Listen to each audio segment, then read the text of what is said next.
if as a closer, you'll start your sales calls and then prospects bulldoze you, meaning they come in and you try to ask them a question and they will barely answer it and then ask you a question back. And then 3 questions in, after they ask you, what's this about? How does this work? They hit you with, okay, and what does it cost? And now you're talking money 5 minutes into the call before establishing value and talking about the service. And it ends up with them saying, no, I'm not interested, or that's too much. Then it's very likely because you haven't understood the concept of frame control, or if you understand it or you know about it, you're not actually implementing it properly. Taking frame control in any sales call, whether it's a follow-up call, an initial call, is by far one of the highest leverage activities you can do as a sales rep. It's what I teach my closers, what I teach my sales reps, my appointment setters, and what I teach my clients. Not taking frame control essentially is you giving your customer, the prospect, an opportunity to take the leadership role, to lead the conversation, and then ultimately lead the conversation in the way that they want it rather than the way that you want it. Now that creates a few problems. The first problem is that customers don't buy from people they don't respect. And if you're not leading the conversation and they don't feel as though you're a leader or you're an authority in what it is that you're trying to sell, then why would they want to buy from you? The second problem is most prospects will lead themselves towards procrastinating from making a decision, or to want to confirm an idea that they had previously, right?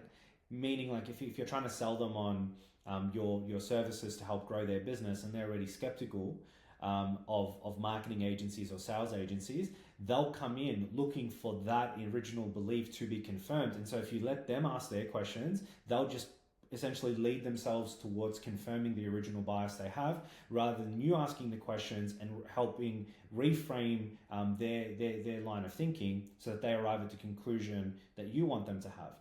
And so taking this control at the beginning is a very powerful way to set expectations for the call, to make sure that you're the leader, and so that you actually get the opportunity to ask the questions and dig for the pain and move things in the direction that you need, so you can eventually help them see that your product is the right fit for them and that they should take action.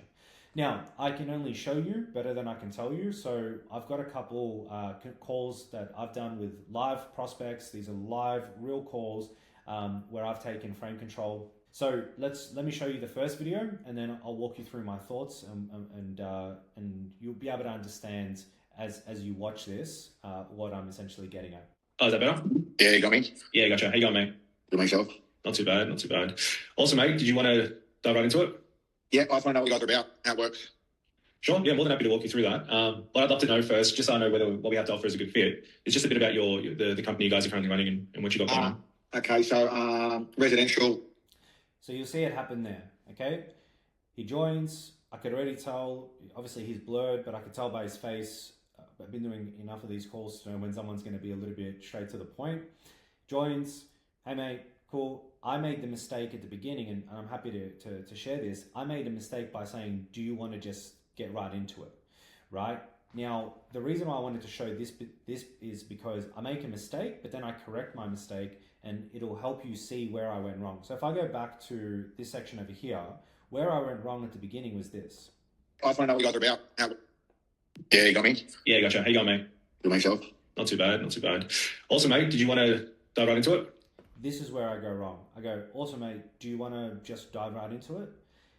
I've now put it on him, and I'm asking him what he wants to do. A better way to take that type of frame control, where you want to start the conversation and get started right away, and what I eventually did after making this little blunder, was you say something more along the lines of, all right, mate, well, look, I see I've got you here for around 15 minutes, so we don't have a lot of time.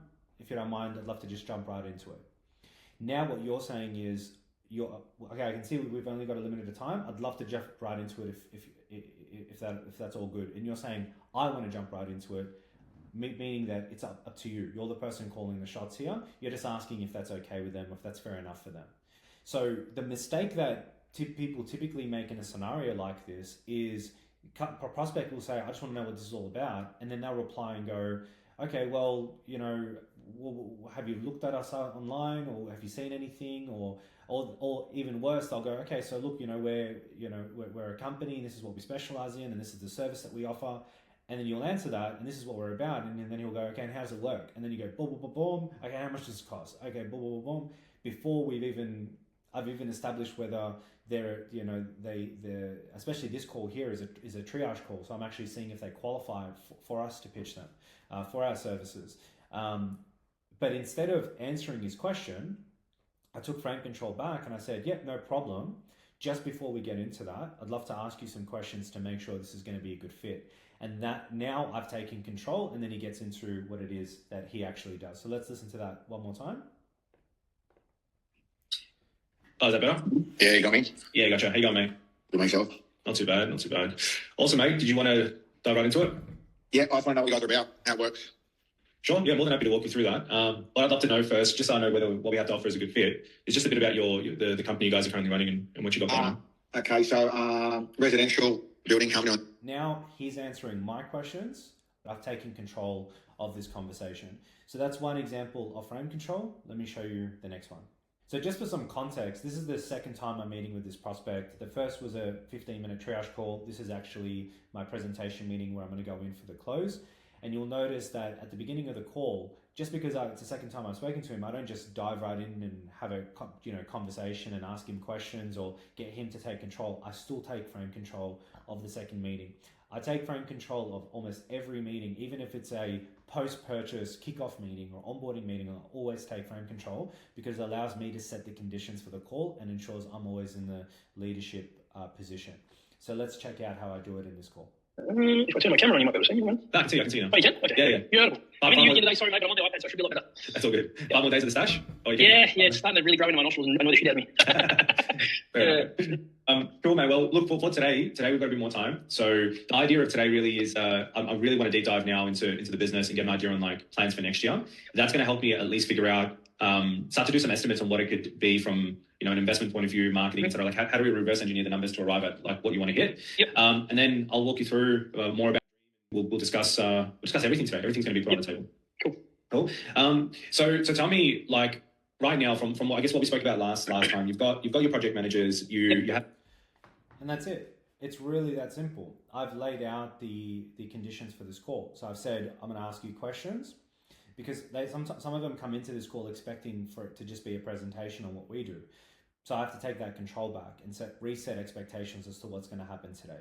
So look, I'm going to shoot some questions. I want to reverse engineer the numbers. Then I'll be able to give you the numbers. So I'm getting ahead of him saying, can you just jump into the numbers right away?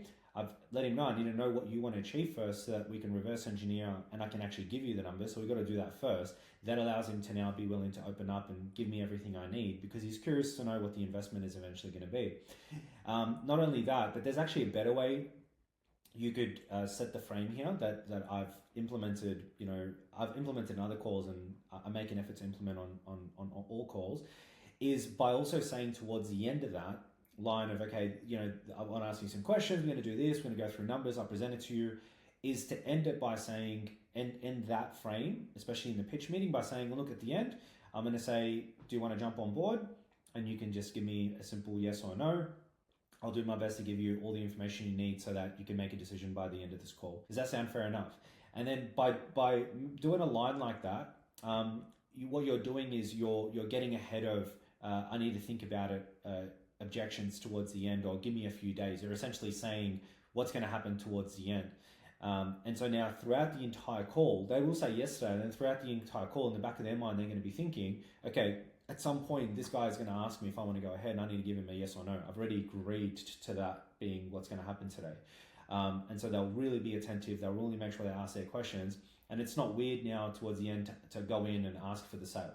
So when you think about the idea of frame control, you can think about it for yourself. Like, what would you love if you could just set and dictate the terms for the entire conversation? And you could just tell the prospect what's going to happen, what would you say? You'd probably say something like, hey, I'm going to ask you questions first. Be as transparent and honest as possible with me. The more information you give me, the better. I'm going to ask you some questions that may make you feel a bit uncomfortable. If you're not willing to answer, that's fine, but it's just going to help me understand you more. Then after that, we're going to talk about numbers. And then once we talk about numbers, if it doesn't make sense, we'll go back and forth to try and arrive at numbers that make sense for you.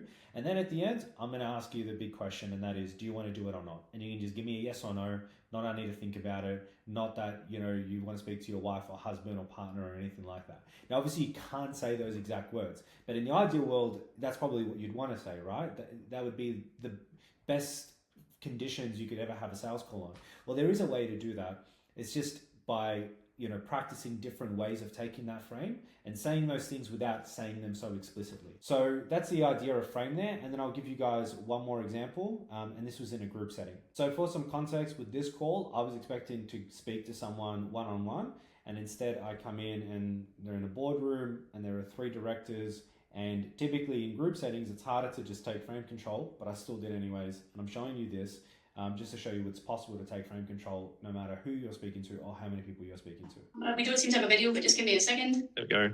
There we go. Oh, there we go. The whole crew. Thanks for that place of one. How you guys going? Good. I'm Ed. I was actually a little bit surprised there. You can see, oh, I'm like, oh, the whole crew.